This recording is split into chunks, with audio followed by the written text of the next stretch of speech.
G'day, I'm Tom from the Art Shed. Today I'm going to introduce you to the Matisse acrylic paint range, and I'm going to demonstrate the differences between the Structure acrylics and the flow acrylics. Okay, first cab off the rank we've got Matisse Structure acrylic paint. The unique thing about Matisse acrylic paints is their colour is actually painted on the tube, so you can see quite clearly how the paint's going to dry. Then you've got your colour name. This is ultramarine blue, then our series number, and below that is the pigment number, which is handy if you're mixing colours between brands and you would like to see what pigments are used in the mixes of each of the colours. That little square there is indicative of the transparency or opacity of the colour. So the open white square is a transparent colour, a black square is opaque, halfway between semi-transparent. The lid on a Matisse Structure acrylic tube has a really cool flip top, which is great because you can't then lose your lid, which happens sometimes. To open a tube of Matisse Structure, you need to puncture the foil seal first.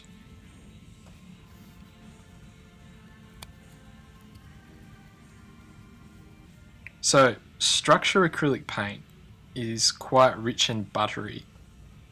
It's more suited toward impasto techniques, and it's ideal for thick gestural applications. You can, however, manipulate the paint to become a lower viscosity paint by adding things to the paint such as acrylic paint mediums. Matisse makes quite a range which we stock as well. So as you can see, Structure acrylic is really nice and easy to maneuver around your painting surface with a palette knife. Once you leave this to dry, it will retain the ridges in the paint, so it will retain that thickness and that texture. Just to demonstrate the way the paint can be manipulated with a brush as well. I personally find with thicker paints such as this, it's a bit tougher to get the spread with the paint and a brush. So I generally use a little bit of a thinner, just a clear painting medium will do the job. And also an interesting thing to note about Matisse acrylic paints is once they dry, they are quite matted. They don't add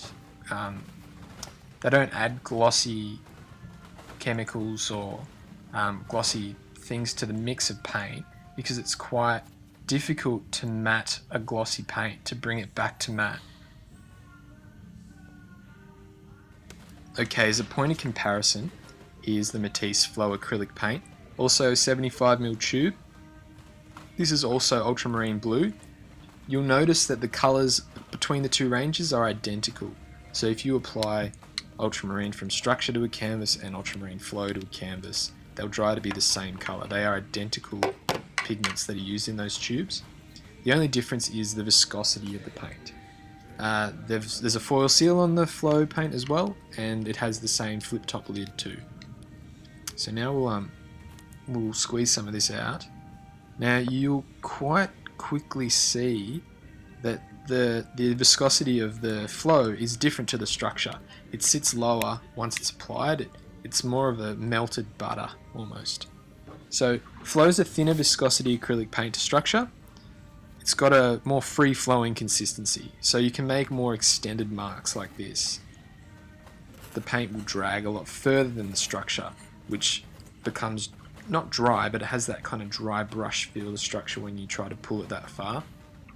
So Flow's ideal if you want to cover a large area with a smooth application. So with a brush, see you'll get a lot longer drag with the paint. So yeah, I prefer the Flow if I want to cover the canvas with one base colour. I also prefer it if I'm trying to make one extended line. I prefer the Structure if I want to build that texture in the paint. The Flow can still have textures in it, and it retains the mark left by your brush or palette knife, but just not to the degree that the Structure does. Alright, just mucking around now. Thanks again for watching.